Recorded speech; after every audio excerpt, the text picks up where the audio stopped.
দেখুন বন্ধুরা, আমি আর দিদি ঘুরতে ঘুরতে আমাদের একজন ইউটিউবারের বাড়িতে এসেছিলাম। ওখান থেকে কি করব, ট্রেন লেট আছে, তো আমরা আবার মায়াপুর একটু ঘুরতে চলে এলাম। এই দেখুন মায়াপুর মন্দির, তো আপনারাও চলে আসবেন, খুব সুন্দর। এই যে দিদি,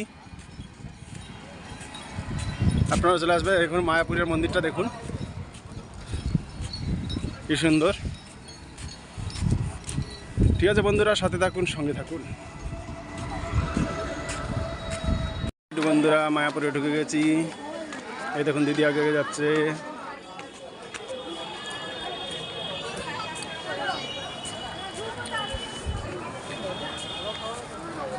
বলো, তোমরাও আসবে। আমরা মায়াপুরে এসে গেছি, এসেছিলাম আমাদের একটা কাজে, কাজ শেষ হয়ে গেছে, এখন চলে এলাম। তো আমাদের পুরো ভিডিওটা দেখতে থাকো, তাহলে সব কিছু দেখে যাবো।